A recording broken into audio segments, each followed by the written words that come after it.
Ice Cubes?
What up, y'all?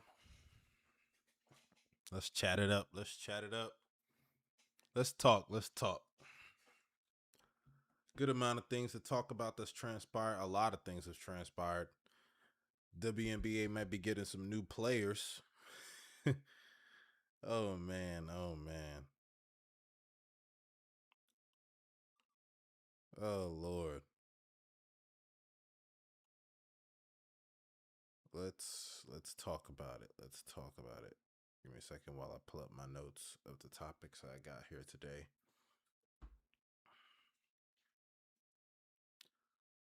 Unfortunately, we got to start off with some stupidity that's been happening in these streets. Oh shit, Lowe's on live on Twitter.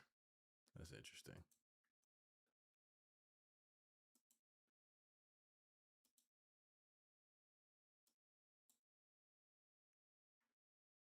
He gave his formal notice to the WNBA.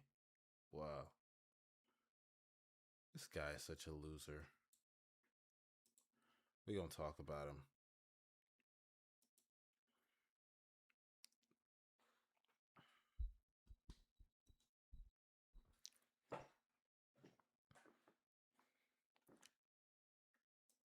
What's going on, y'all? Episode 6 of Almost Speaks.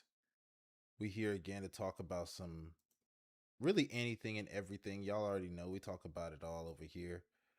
As long as it's something that I find that's interesting, we'll talk about it. And right now, something that's very interesting in these streets is the topic of trans players in the WNBA. And can you guess how many are in the WNBA? There are 0 trans players in the WNBA, but yet the topic of trans women potentially being in the WNBA, I guess, is what's making this an issue. It's very sad that a lot of people have grifted towards certain political spheres just to get this shit off in an attempt to hate on trans women and trans people overall. Because before I play and react to the idiocy of Enes Kanter and Royce White, I just wanted to get off this first because I feel like there's hypocrisy on both sides when it comes to this discussion. There are no trans women in the WNBA. There's only been one trans athlete in the WNBA that was non-binary, that started off as a biological woman. And the fact that this has become this hot topic now, to the point that the WNBA is now having to go and have deliberation over what identifies as a woman to now join their league if you want to become a trans woman. It's ridiculous. It is ridiculous. And I know you guys can probably sense the lack of energy it is because I just woke up from a nap. And also, I'm so fed up and tired of this conversation because, like I said, there's so much disingenuousness that comes from both sides. But let's pull up. Here's the Enes Kanter clip. Let's talk about it. I'm sorry, y'all. We gotta look at this clown.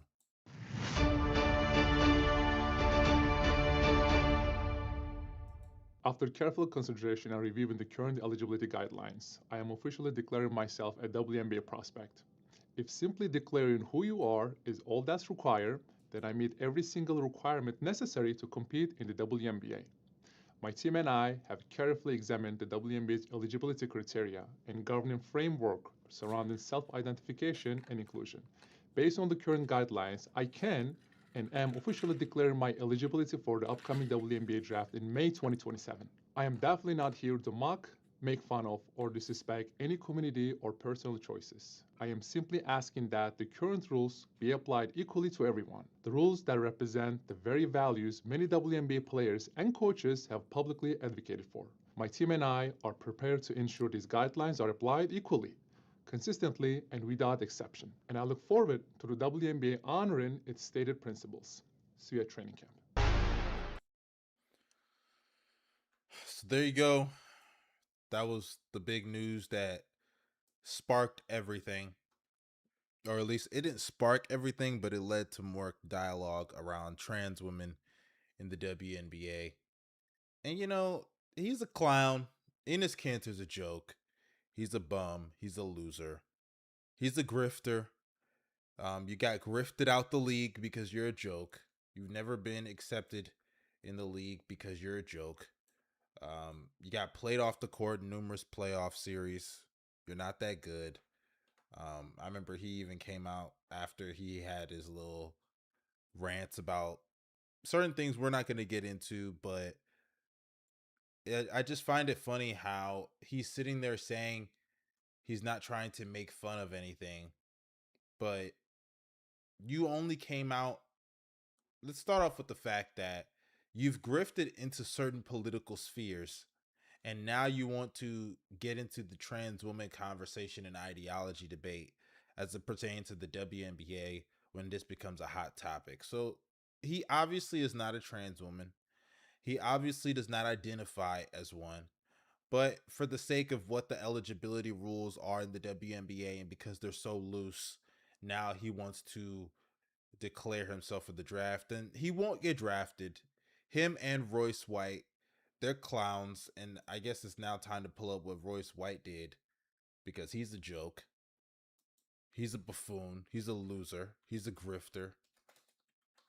But let's pull up what Royce White said.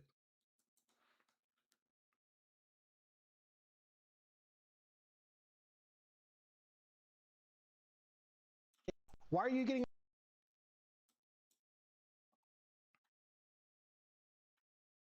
Wow, that's a lot of shit he did.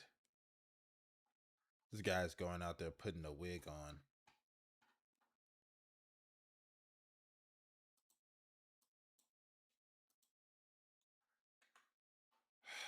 Royce White, man.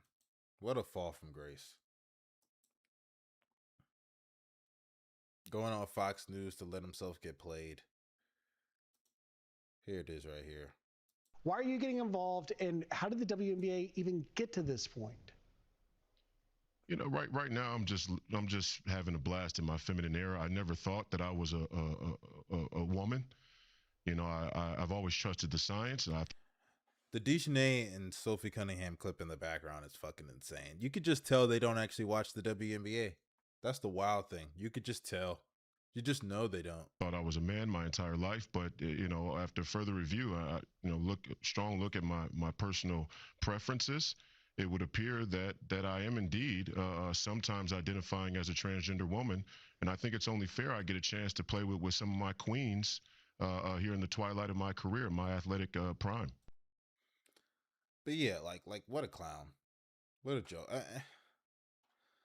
He even went on to post, he said, I came, y'all, my first wig. Tomorrow I tested on the court. This is my feminine era glow up. Did I slay? If y'all don't, yes, queen, you're transphobic. I really don't understand all the hatred. I just want to play some hoops with my fellow ladies. Royce White for U.S. Senate, Minnesota 2026. Lord Jesus, if Minnesota elects somebody like that, hilarious joke of a state, but thank God they won't, because I hope people over there have more common sense than this guy. You know, I even feel ashamed having to even cover stuff like this because it's like, this ain't for my audience. This ain't something I like to talk about. But because it's become such a hot topic and it's now affecting the WNBA to the point that the commissioner is now having to take this into serious consideration, it's a joke. It's a joke, but you know, let me say this about the WNBA conversation with trans athletes. And this is the last time I'm going to talk about this, unless this becomes more of a story and I feel the need to elaborate, or people want me to elaborate because I don't get my point across well. I'll just say, I think that there is hypocrisy on both sides when it comes to the transgender debate of trans women competing with biological women. And it's on both sides. Hypocrisy on both sides. For starters, let's talk about the right. When you guys sit there and say you're trying to protect women's rights and you're trying to put the transgender debate in under the guise of protecting biological women, I think the reason why a lot of people on the left respond with all of the other things that you guys push that can come off like you're not protecting women's rights, such as abortion conversations, protecting women from sexual abuse, and things of that nature, the tone changes. So if you're really trying to protect women's rights, be consistent all across the board. Because let's also be real, you don't care about the women of the WNBA. There are numerous pundits out there that when it comes to paying them equally or paying them what they deserve, You guys don't care. You tell them to shut up. But now, when it comes to trans athletes in the WNBA, potentially, because there aren't any right now, and there has never been a trans woman in the WNBA. But yet, you're so adamantly for people like Sophie Cunningham, who's a fucking role player, who's not even that fucking good, but yet you want to champion her in the W because she pushes your ideologies that are hateful and harmful towards trans women. So you guys don't actually care. Y'all just want to take every opportunity to push policies or push agendas that are harmful towards trans women. Y'all don't give a fuck about things being fair towards biological women. Y'all don't care. So I don't know why you guys are so adamantly for this. Y'all don't watch the WNBA. You don't care about the WNBA. Y'all sit there and platform and champion women like Sophie Cunningham, who's not even that good. I've heard a lot of these people on this side of the debate sit there and say, what would the WNBA be without Sophia Cunningham and Caitlin Clark? I'll tell you what they would have been. Last year, Caitlin Clark didn't play in the playoffs, and the Fever still made it to the championship. They still made it to the finals. Shout out Kelsey Mitchell.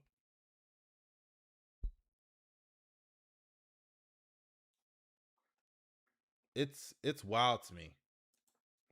Let me double check some other things real quick, because it's crazy to me how they can sit there and champion a league that they don't even fucking watch.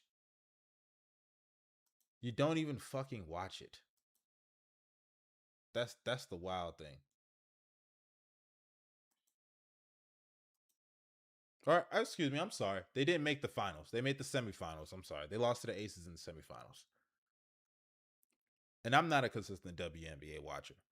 You're not going to see me go out there and try to break down WNBA film. I had to look up real quick. I was like, yo, I know they lost to the Aces, but I was wrong. They lost to the Aces in the second round, not the first, not the finals.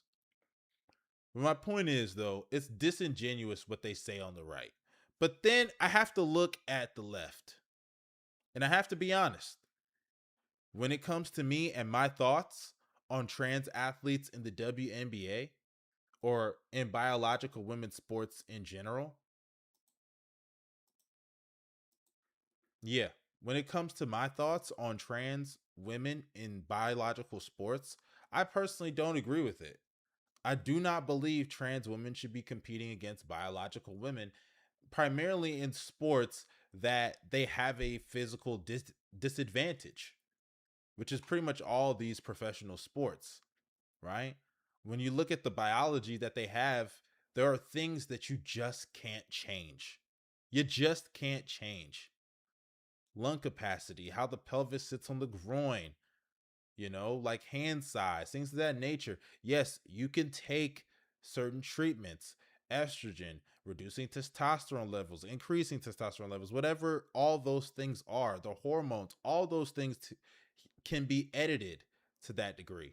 I understand that, but you can't change certain things. Certain things are just the way they are.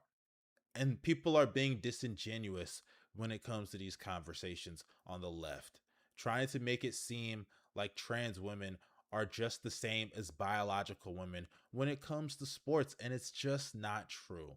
There are too many examples of, let me not say too many, because that's another thing. Like I said earlier, there aren't that many trans athletes competing in professional sports. There just aren't. It's not even enough. It's not even enough to register 5% of these athletes. But I could still also understand the perspective of someone who's not even on the right, someone who's just in the middle, someone who's just looking at it from a common sense perspective. That's it. I can understand that, because at the end of the day, someone who's just trying to be realistic about it from their point of view, they're just saying, hey, like, don't you think you guys should either make another league or not allow them to compete when they have an unfair advantage? We can be inclusionary while not being, I don't want to say discriminatory towards biological women, but dismissive towards common sense. And I think that's the issue that a lot of people on the left have in these conversations. It's dismissiveness over reality on the left, and it's the false ideology of trying to protect women on the right. And in the middle ground are people like me who may side on one or lean towards one or the other, but in reality, like, you just can't pretend to care about this issue more than it is, because it's not an issue, it's a non-issue. And that's the biggest issue I have, no pun intended, with this conversation. It's a non-issue. It's very much a non-issue. But I'm not going to spend too much time on this because I just feel like it's a joke. It's a joke of a conversation. It is. It's a joke of a conversation. There's not much to really say on it.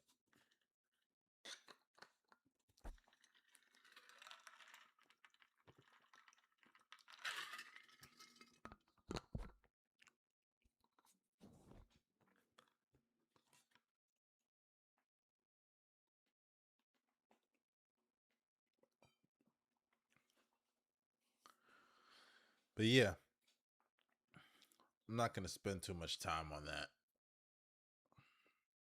Let's move on.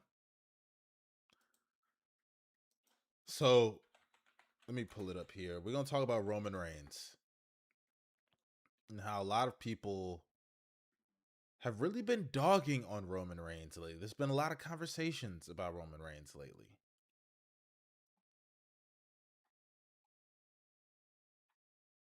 I'm going to pull it up here.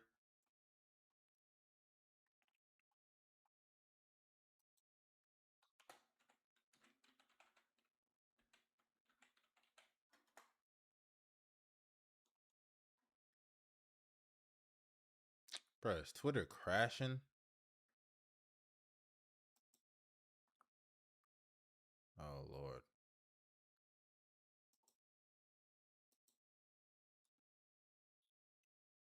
Okay. For a second, I think my stream was tweaking. Yeah, it's the Roman Reigns overrated stuff. We're going to get into that right now, because I really have a lot to say about the Roman Reigns conversation, about if he's overrated or not. It's very interesting to me what people have been saying about Roman Reigns.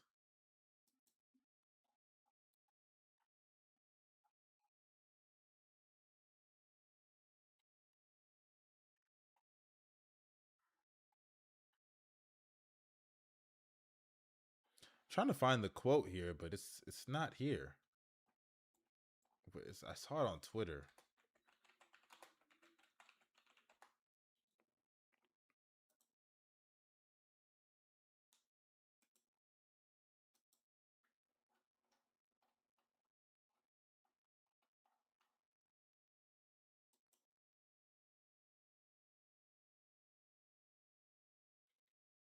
I think it was on the 83 Weeks podcast with Conrad.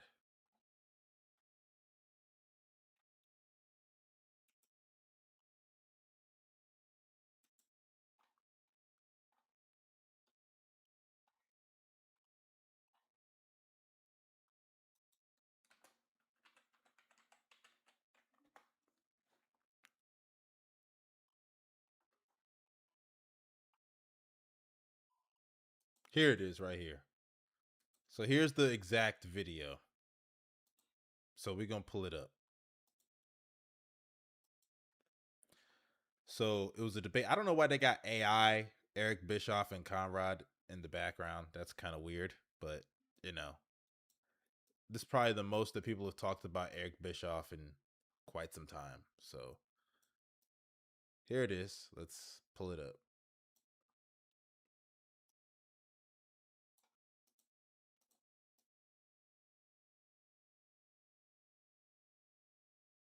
Let's put this chat. Let's just leave it here. Hold on. Leave that there. Bruh, I just left it here. There we go. We'll move this here.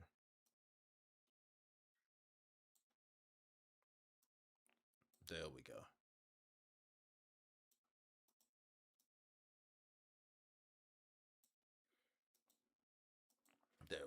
All right. And mostly, what'd you think of the match? It wasn't a bad match. It was a good match. It was a great match in some respects. But it didn't do much for me. I mean, maybe because I'm just kind of over it. It Yeah. doesn't feel compelling in any way. It doesn't grab my interest for any specific reason. I don't feel like if I fail to engage in that story that I'll miss anything because I've kind of seen a lot of it, variations of it. So unless there's an element that can come out of this matchup shortly that makes it really more interesting, for whatever reason, that's the challenge. Come up with a reason to make it feel unique and compelling. But unless they come up with that, I know they're both great wrestlers.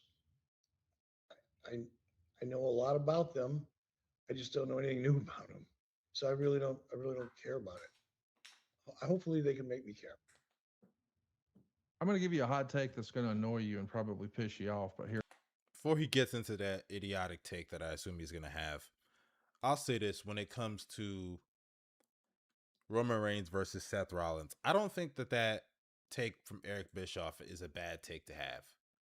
Because, I'll even say going into the Roman Reigns and Seth Rollins feud, I was very kind of like whatever on it. I mean, they had some good segments to build into the Timo Eric Bischoff is crazy. But they had some good segments to build into the feud, like when Roman Reigns and Seth, I think it was the contract signing. Roman talked shit and said that Triple H is his work daddy and he still needed a briefcase to win the championship. That was pretty funny. They had some nice moments when it comes to their on-mic chemistry because Roman's just really good these days on the mic, man. He's just improved a lot, which we'll get into that also. But I don't think that was a wrong or bad opinion for Bischoff to have, because when I left the match at SummerSlam, like when the match was over and I sat down and really thought to myself how good the match was, I did think to myself, okay, really good match. But to me, it just felt like,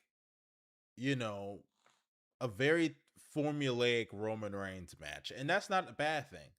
It's not a bad thing. Roman is very good at making these matches feel epic, making these matches feel special. But if you really sit down and watch that full match beginning to end, it was really long. It was a really long match. And when you think about all the other matches that probably could have used a little bit more time, like that fatal 4-way between Kevin Owens, Gunther, Finn Balor, and Sami Zayn, that shit only went like 8 minutes. Tell me we couldn't have tacked on 5 more minutes for those guys? Penta and Chad Gable went like 10 minutes. You tell me we couldn't have given them another 5? I'm just saying. Like Roman and Seth went like 40 minutes. That match was long. That was a long, long match. Hell, they had a ref bump. That ref was out the ring for about like 10 minutes.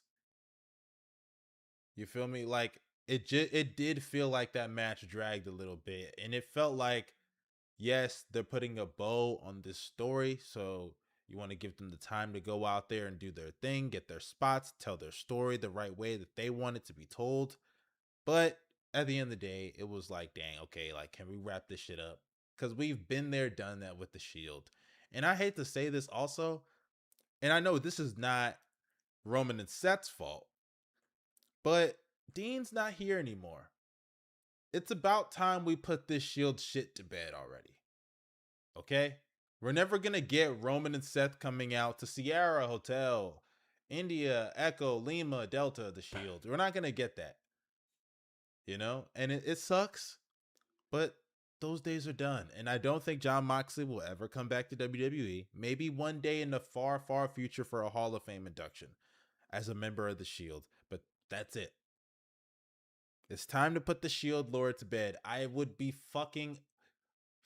I will be furious if I have to hear another Shield chair reference or Shield bomb. Please. I don't want to hear that shit again. I'm begging y'all. I don't. So I don't think Bischoff made any like bad points in that take. I'm gonna be honest. But let's continue. This guy's about to say his dumbass hot take. Goes. I think Roman Reigns is probably the most overrated main eventer in WWE history. Like, I know this isn't a wrestling term, it's a music term, but Roman Reigns is what music would call an industry plant. I don't think if Roman Reigns disappears tomorrow, WWE's fortune changes at all. Wow. That is a horrible, horrible take. But let's keep going. I think, they pushed him so hard against the grain. Down our throats is the phrase that Triple H would use about why they're not pushing Braun Breaker. Well, they pushed Roman down our throats forever. We had a good storyline with the Bloodline, but now that the Bloodline is sort of, it feels like it's into its black and silver era of the NWO. It's kind of like, it was a fun moment in time, but it's time to move on. I just don't know that there's any really, truly fanatical Roman Reigns fans. Like if they booked Roman the way they do Punk or the way they do Cody or the way they do anyway, I just feel like we've been conditioned to believe he's the top guy, but there's no real reason. I don't know that anybody could say, here's my favorite Roman match or here's my favorite. When people talk about their favorite match ever, how many people list a Roman Reigns match? How many people list their favorite promo ever as a Roman Reigns match? And it's not like he's doing the world PR tour and doing all the heavy lifting like they have a Cody Rhodes or before that, a John Cena doing. He just flies in, takes 12 minutes to get to the ring, wrestles kind of the same match, does it really, really slow, gets his hand raised, and he moves on. He's Goldberg if Goldberg worked more than 10 minutes. What say you? Well, that's a horrible take. That's a very, very horrible take. I think the Goldberg comparison is just off-putting. Wow. Let's talk about Roman Reigns, right? That take, I think, is bad on a multitude of different levels because to say he is the most overrated main eventer, and look, let's start off with Roman Reigns' early parts of his career, right? Was he shoved down people's throats? Absolutely. But that's not Roman Reigns' fault. Let's start off with that. That was on Vince. Vince was hell-bent on pushing Roman Reigns by any means necessary, right? Hell, they even gave him the colored contacts so he'd appeal to the women and look good, right? Remember that? Giving him these corny dialogue like the Jack and the Beanstalk or Suffering Succotash. It's not his fault that he got corny lines to go out there and say word for word, bar for bar from Vince McMahon directly. That was not his fault that he got pushed to the main event scene way too early. Hell, a lot of people forget that before Roman Reigns won the Royal Rumble, he was out of WWE, I want to say, for like 5 months with an injury. That was 5 months he could have spent really building himself up on the card and getting to the point where the fans would have accepted him. But instead, especially because Daniel Bryan had just come back from injury, they rejected him for somebody else that they liked. But we saw how when the pandemic came, it was very obvious that there was a way to book Roman Reigns that would work. And they found that formula with him and Paul Heyman, then Jey Uso, then Jimmy Uso, which led to the formation of the Bloodline. And a lot of people don't even understand that it was really hard for them to craft that story and understand which elements worked and which ones didn't because there were no fans at the time. It was in the middle of the pandemic. But yet they told that story. They brought in certain layers. They brought in certain aspects that didn't even pay off until later on, like Sami Zayn or Jey Uso breaking out of the Bloodline, bringing in Solo Sikoa. There were so many parts of that story that worked in so many ways, but it was all on the backbone of Roman Reigns. And his heel turn was the turning point for the boom of WWE. And to sit there and say that Roman Reigns, what did this guy say? Let's even go back because I want to respond to his points specifically so I can make sure that I'm not tripping.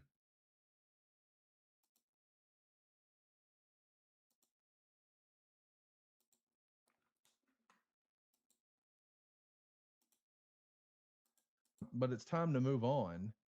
I just don't know that there's any really truly fanatical Roman Reigns fans. That's insane. There are definitely some big time Roman Reigns fans. You just probably have never seen them because you're old as shit. You're old as dirt. A lot of younger people are fans of Roman Reigns. Roman Reigns is probably the most popular wrestler in the post John Cena era. I wouldn't say CM Punk because he's not post John Cena era. I mean, he has wrestled post John Cena's, prime and stuff like that, but he was in John Cena's era. Roman Reigns is very popular. Go to social media, go and see his following, go and see how he's talked about, go and see, because wrestling is not as big as a lot of people think. Wrestling is not as seen as cool as a lot of fans in the wrestling community think. If you see who breaks outside of the wrestling bubble and who's actually talked about, who's actually socially relevant, the active wrestlers on the roster that are in that conversation are CM Punk, Roman Reigns. Cody Rhodes, I think, is in there too, Cody. But I think a lot of people that don't watch wrestling know more about Roman Reigns than they do Cody Rhodes.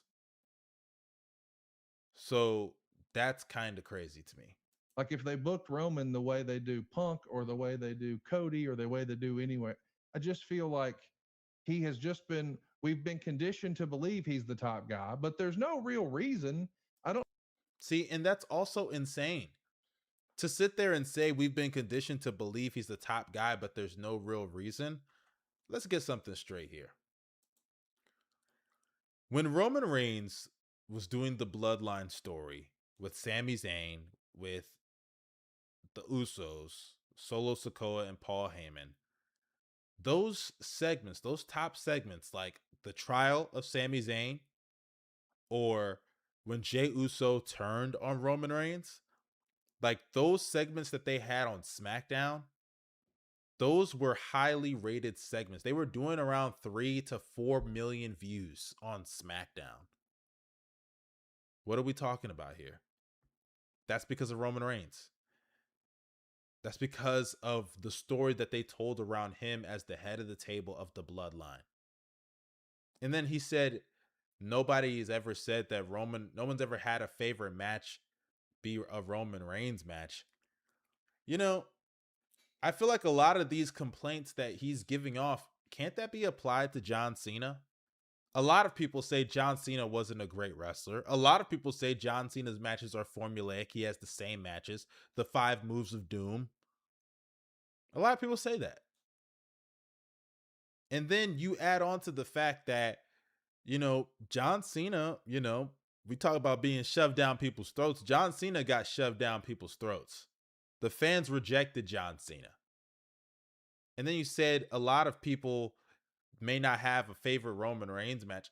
So why are we acting like Roman Reigns is not coming back whenever he does compete and is not hooping? Roman's had 3 excellent matches, in my opinion, this year. The CM Punk match at WrestleMania, the Jacob Fatu match at Backlash, and the Seth Rollins match at SummerSlam. I wasn't a big fan of the Clash in Italy match. I don't think it was bad, but I just thought the tribal combat thing, I just wasn't into it. But I don't know why people or why this guy specifically is sitting here ignoring the fact that Roman has been putting on banger matches, especially since he turned heel. His triple threat with Daniel Bryan and Edge at WrestleMania, amazing match. I thought a lot of people may not even remember some of these matches I'm going to say. His match with Cesaro at Backlash, I loved that match. His match in the Thunderdome with Drew McIntyre, great match. His match with Brock Lesnar at SummerSlam, great match. That was probably the best match that they've had, the last man standing match, right? His match with Edge at Money in the Bank, I thought that was a really good match. His match with Seth Rollins, not even the one he had at SummerSlam this year, the one he had at the Royal Rumble. I thought that was a great match. Like, what are we doing here? His match with Sami Zayn at the Elimination Chamber. Excellent match. His first match with Cody Rhodes. Some people think that was the better match between the two. Great match. His match with Cody Rhodes at WrestleMania 40. You talk about people that may not have a favorite Roman Reigns match. Years and years in the future, that will be a match that will be remembered as an iconic moment in WWE history. So to sit there and say people aren't going to have a favorite Roman Reigns match, you don't think WrestleMania 40 between him and Cody Rhodes is going to be in that conversation for a lot of people, especially those last like 7-8 minutes of the match? Like, what are we doing here? The match with Seth Rollins and CM Punk at WrestleMania 41. Excellent triple threat match. Excellent match. And that doesn't even cover some of the great matches he had in the Big Dog era, which, you know, the less said about that era, the better. But at the end of the day, he was hooping. The first match with Brock Lesnar, great match. The match he had with Daniel Bryan at Fastlane, great match. The matches he had with AJ Styles, great matches. Great match with Seth Rollins at Money in the Bank. Like, what are we doing here? What are we doing here? The Fatal 4-Way with him, Brock, Samoa Joe, and Braun Strowman at SummerSlam. Excellent match. I don't understand why you come up here and you sit there and you lie. To say he's the most overrated main eventer, that also excludes all the other main eventers that we've had in WWE history. Are we going to forget the Reign of Terror? You can say what you want about how bad the Roman Reigns run has been post Bloodline and how they need to move on from that. What about Triple H when he was the world champion on Raw from 2002 to 2005? What about that shit? Because, yeah, that was 3 years, but that was 3 years of hell. You talk about burying guys. How about when he buried RVD? Or when he buried Booker T? Or when he buried Goldberg? Or about when he buried Randy Orton? People talk about Triple H elevating Randy Orton in Evolution. He kind of did, but then when it was time to actually elevate him and put him over, he didn't do that. He beat him. Come on now, what are we doing here? Or what about Diesel? What about his run when he was the guy? That didn't seem to work out, did it? There are always going to be highs and lows when you're the man and when you're on top. And yes, Roman has had a lot of time on top as the man, right? He has the most WrestleMania main events of all time. But you ever notice, do you think it's a coincidence that his WrestleMania main events started to actually get great whenever he turned heel? It's not because of Roman as far as the quality of his run as the man. It's the booking. Roman's not the one who's choosing to have the Bloodline still be on top as the dominant story on Raw. That's on Triple H and TKO. Because they want the Bloodline. And you want to know why? Because unlike the clown that we saw earlier talk about Roman Reigns being overrated and no one wants to watch him and they're trying to convince us into thinking he's the top guy, the fact of the matter is, when he's on TV, people watch more. When they have his merchandise out, people buy that more than pretty much everybody else. He's the needle mover in wrestling more than everyone else. And sure, it doesn't mean that you shouldn't push other guys, because you guys know I would love for other guys to get pushed. And I've been a big advocate for Roman Reigns moving on past the same stories and fighting the same people. I would love to get a Roman versus Oba match. I would love to get a Roba versus Braun match. I would love to get a Roman versus Javon Evans match. Instead of us running back Shield lore. I'm with y'all. But at the end of the day, Roman is still out there doing better numbers than everybody else. He's certainly doing bigger numbers than your guy Cody. And to even critique him about being a part-timer, that's a part of what makes him special. Roman has earned the right to be a part-timer. With all the shit that he had to put up with Vince McMahon, and then being the backbone of the boom period in WWE over the last, 2, 3, 4 years, has he not earned the right to be part-time? And the wild thing about Roman being part-time, especially this year, is that Roman has been on a lot of these shows. He's been showing up this summer and this year more than he had in the past. He's pretty much been on every other Raw ever since WrestleMania. He competed at Backlash. He competed at Clash in Italy. He competed at SummerSlam. He's going to have a match at Money in the Bank, probably against LA Knight. I mean, don't get me wrong. Would I love for him to be on the shows every week? Sure. But it's not like he's going to be wrestling every Raw. He's not. It's not like this man's going to be making all the house tour trips. He's not. I just feel like it's a lot of disingenuous conversations about Roman Reigns when it comes to him being overrated. Like, that's a little crazy to me. That's a little crazy to me. He is not overrated. There are plenty of other main eventers you could talk about. Even people that had shorter runs. JBL, you're going to tell me he's a better main eventer than Roman Reigns? Jinder Mahal, you forgot about that, huh? He was a main eventer at some point.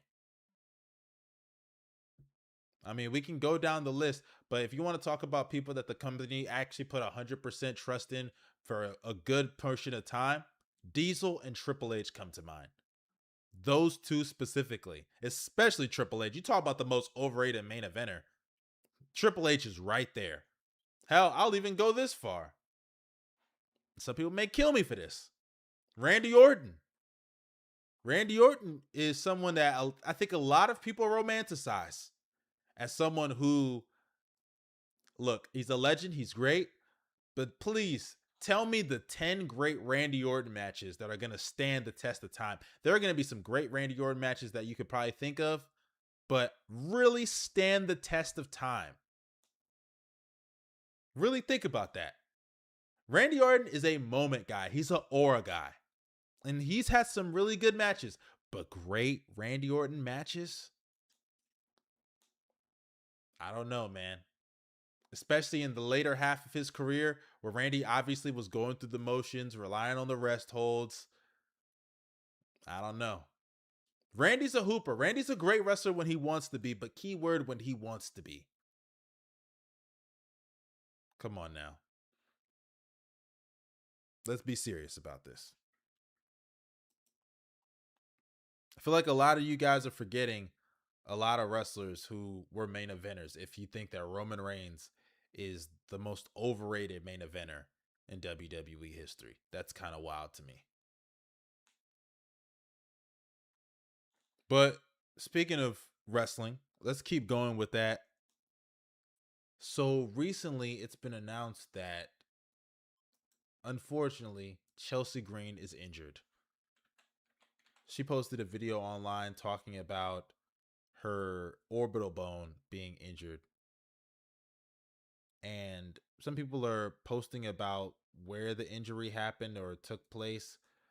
But let's hear Chelsea Green's confirmation of the injury. Whoa. Rough ankle. I was not trying to goon. I'm sorry. Hey guys, so I was trying to keep this kind of private, but the internet knows everything, so I thought I'd come on here and clear things up. I did get injured last night. Stuff happens. It's live television. It's wrestling. It's an occupational hazard. I ended up in the emergency room and I have a broken orbital bone. It looks amazing, all things considered. It feels awful, but looks pretty amazing. I have no idea what that means for me. You know, usually you guys have seen me like play into every single injury. But like this feels different, obviously. This feels very different. It feels frustrating. I'm upset. I feel like if I didn't have bad luck, I'd have no luck at all. So I just need to take a little bit more time to like process and to kind of heal from obviously like the head trauma that is going on right now. And then we'll see what happens. We're just gonna take it day by day. So world domination continues. We've just had a minor blip. Yeah, that's tough. That's tough to see. I feel for Chelsea Green, man. This was like the biggest push of her career. And, you know, I hope that she's able to come back. You know, I remember when Becky Lynch got hurt and had like an orbital injury when Nia Jax punched her in the fucking face. And that came at a really bad time too for Becky, where she had to miss Survivor Series. And they had that excellent match with Charlotte and Ronda Rousey. But obviously that injury actually ended up like elevating her a little bit more because they added to that moment where she attacked Ronda and when SmackDown invaded Raw. But, you know, it's tough to see Chelsea at this point in her career suffer this injury when she's getting the biggest push of her life. And if she ends up having to, you know, surrender the championship, I wonder if WWE now regrets doing this dumbass interim women's champion bullshit. You regret that? Do you regret that shit now? Because what are you gonna do? An interim champion for the interim champion? I think it's stupid when AEW does it too. So don't even try to pull that bullshit on me in the comments. It's dumb. And WWE trying to do it because they didn't want to take the title off of Rhea Ripley because it's clear they want to do a Rhea versus Liv match at Crown Jewel. How do you feel now? Because you're going to do the same thing for Chelsea Green? Does that preferential treatment only apply to Rhea Ripley? I'm waiting. You're going to strip Chelsea like you should have stripped Rhea? Strip them both, okay?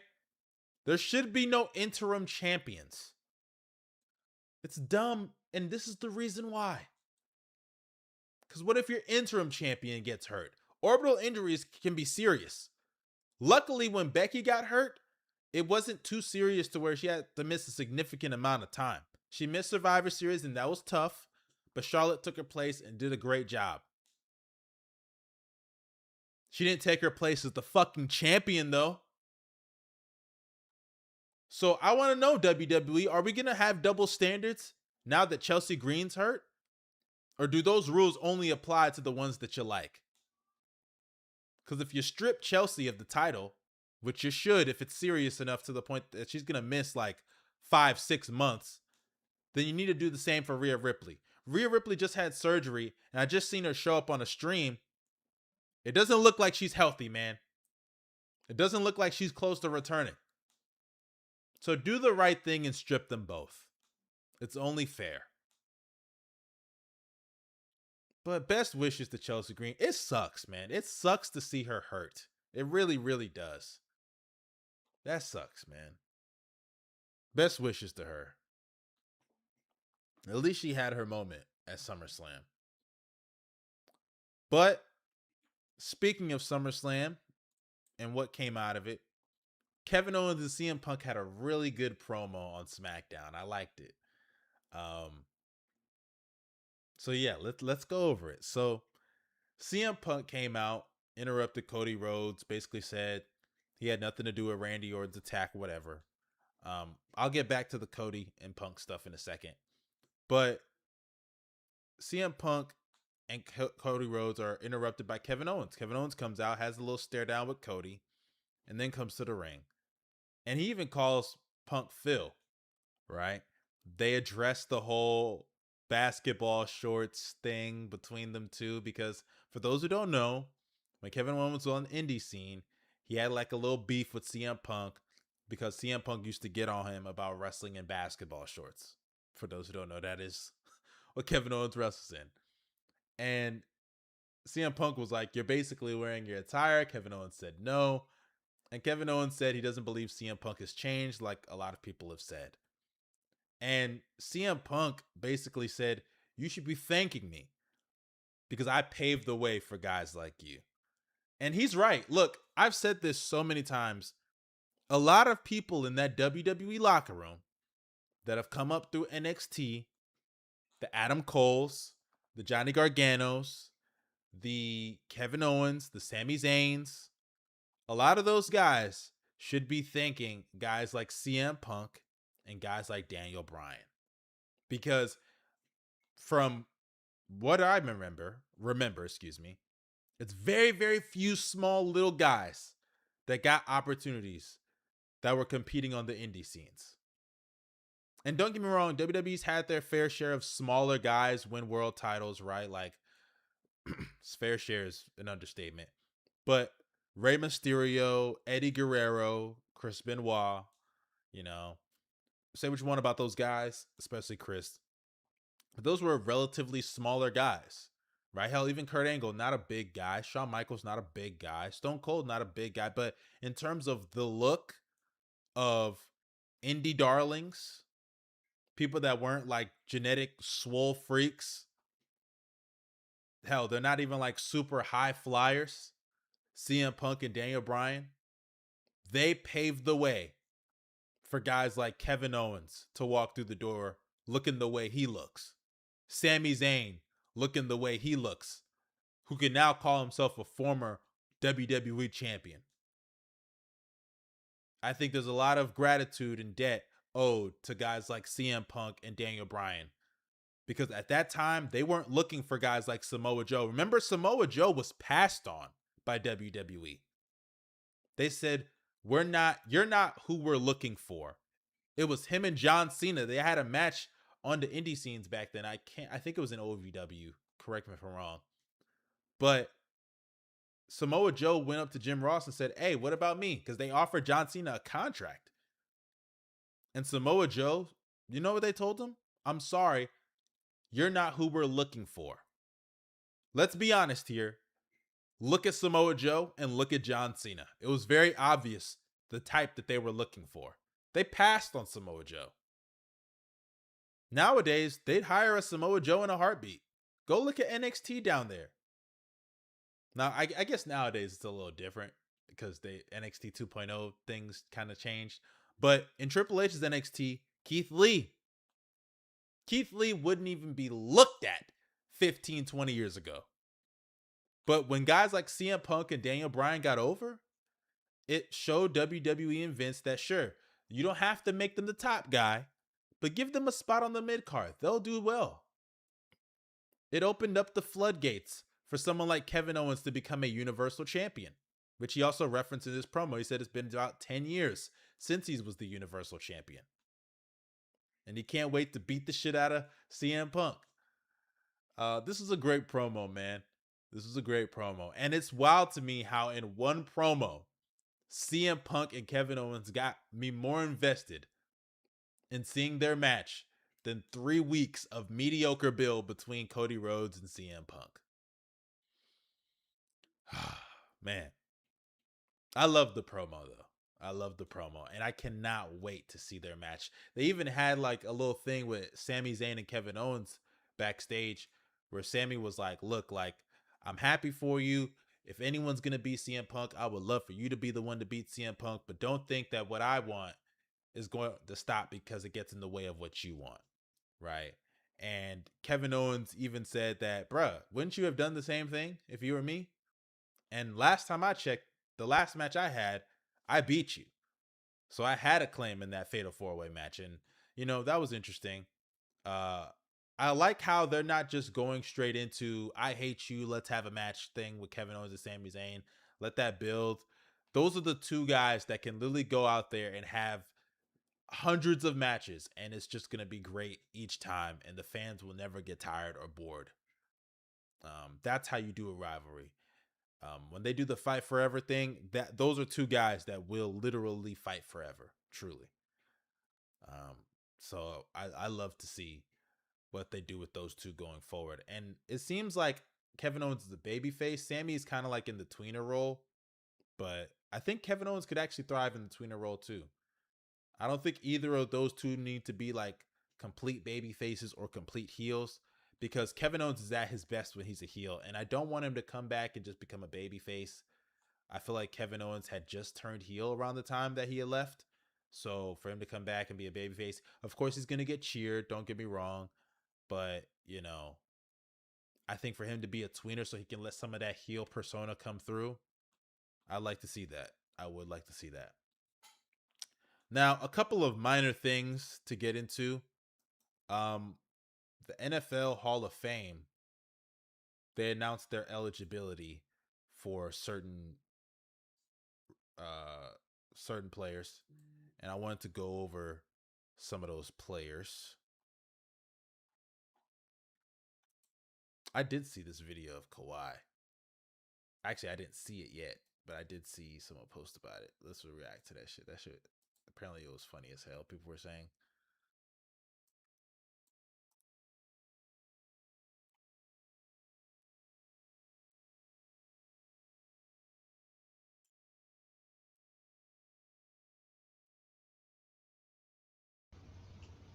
What is this?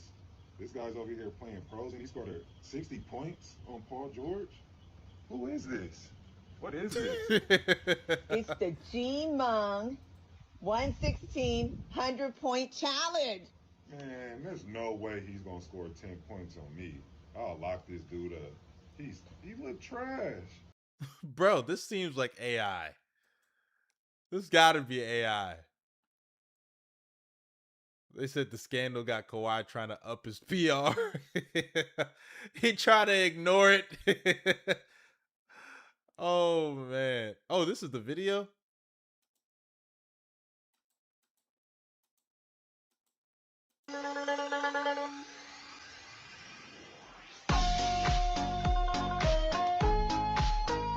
Is that AI? Let's look at the background. The background you can usually tell.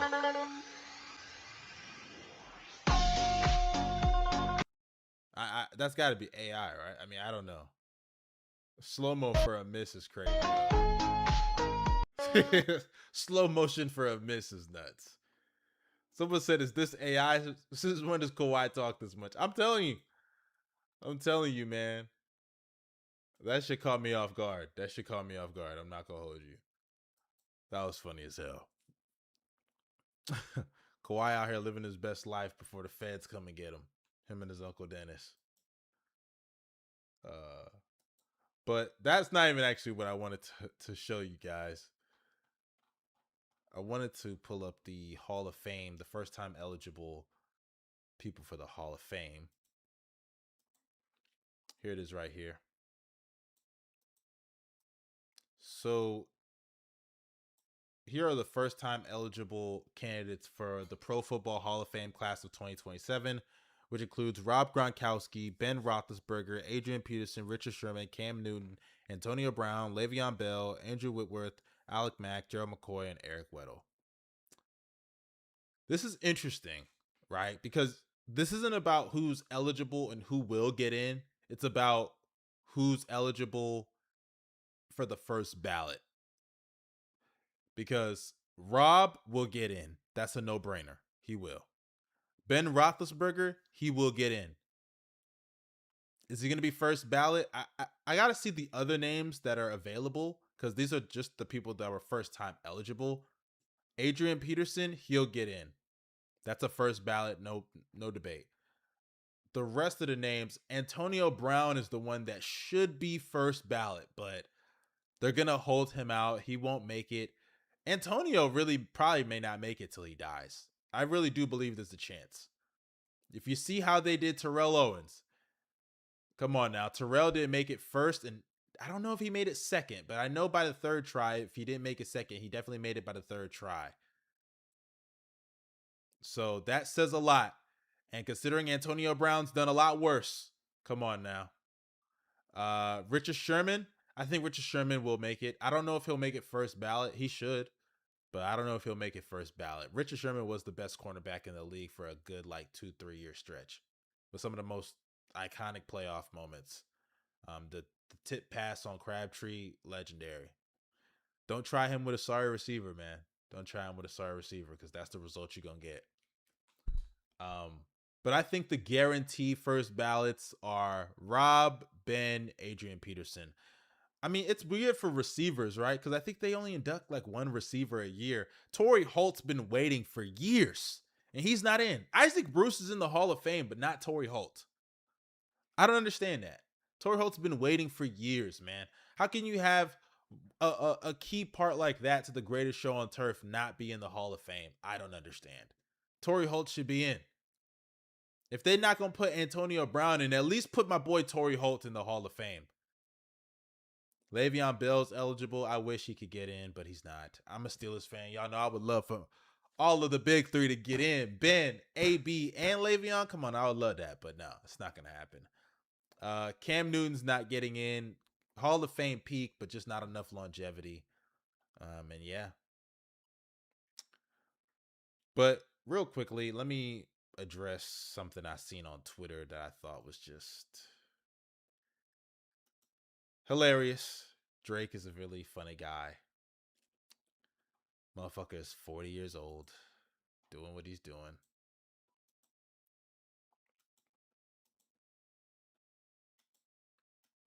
Had this tweet, and then, it brought out a couple of Drake haters, just because, they're everywhere.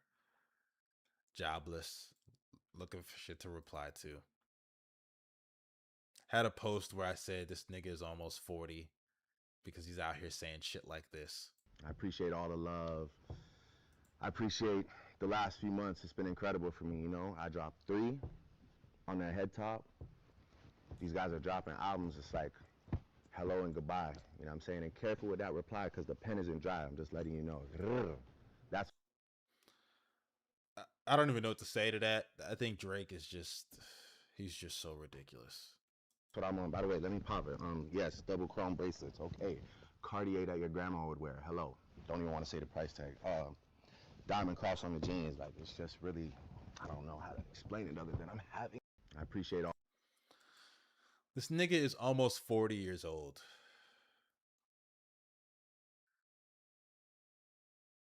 He's almost 40. I feel like with Drake is a very interesting case study on how real people are going to be when it comes to honest dialogue about what is loser behavior. Because when you sit there and you watch a video like that, this nigga is almost 40 years old. And look, to me, I think Drake, when it comes to the whole thing with Jay-Z, I'm not going to touch on that because I think there's some valid claims on both sides. But when it comes to just him portraying himself as a victim over and over, sitting there saying, people are throwing shots at him, and, he's talking about guys like A$AP Rocky, guys like Kendrick and things of that nature, and saying his album came and went. Kendrick album was getting played for about a good 2 years, bro. Because not only did he drop the album at the end of 2024, but then he performed it in the beginning of 2025 at the Super Bowl. So that put it back in more rotation. It did over 300K first week. It did numbers. It was number 1. It was performed at the Super Bowl. Had the biggest song of the year with Luther and SZA. What are we talking about? It was a hello and goodbye, because you can't be talking about Kendrick. If anyone's albums were a hello and goodbye, it was those other 2 little projects that you dropped. Not Iceman, but the other 2 little side projects that you dropped so you can get out of your little UMG deal. And it's so weird to me that Drake talks like this, because it's like, bruh, you're the one who sues people. Like, you'll never be able to live that down. You sued a nigga. You talked shit in a rap battle. You lost. You sued a nigga. And sure, were there ulterior motives behind why he sued? Absolutely. But at the end of the day, you went out there and you talked shit, you threw rocks, and you hid your hand. And then you went to go and complain to Massa. And Massa told you, shut the fuck up. Because that shit ain't gonna fly. You got personal when it didn't need to be personal. And Kendrick, shut your shit the fuck up. And now you want to sit here and act like you didn't lose the beef. That's the weird thing. You lost. Everybody knows you lost. You waved the white flag. You dropped that shitty ass Heart Part 6 that went nowhere and got shat on. And you lost. It's okay. I don't even understand why he's even still addressing it. Even if it's through subtle shit here and there and shots, I don't get why you're addressing it. Like, you watch that video of Drake and you start thinking, like, is this a teenager? No, this nigga's 39 years old. You have a son. You know, I'm not going to address the whole him barking like a dog for the white girls. That's already embarrassing enough. But I watched that clip and I think to myself, like, this is a man that lives in his own fantasies, his own delusion. And let his fans be the one to tell the story for him. They think numbers are everything. They think social media relevance is everything. When in reality, bro, we want to hear some bangers. We want to hear good music, Drake. That's it. Everyone's moved on but him. That's the weird thing. I mean, sure, Pusha T is he'll always diss Drake. But Kendrick's moved on, man. And that's why I'll always lack some respect for a lot of the way Drake moves when you out here doing streams with losers like Aiden Ross.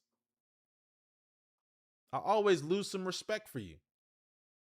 You out here allowing, I won't even go into the political aspect of what Drake has done.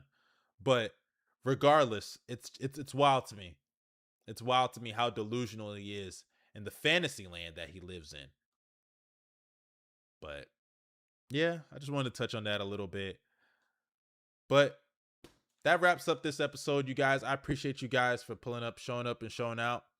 Yeah, you're right, Lil Trady. Let me actually even throw this in. Same way how he got sensitive with the Control verse. Like, Drake is one of those guys that, and I'm so glad you brought that up before I wrap this up. Drake was the only rapper who got sensitive about Control. All the other rappers took that as, hey, it's a diss, it's friendly competition. But Drake was the only one that was really confused and was like, bro, like, are you trying to make this personal? Or, you see how this verse came and went, I was expecting something more, yada. Like, he's the only one that didn't really get it. And then he wonders why a lot of people in the culture don't accept him. Now, do I accept Drake? Do I like Drake's music? I do. I don't think Drake's not black or anything like that. I don't prescribe to that kind of bullshit.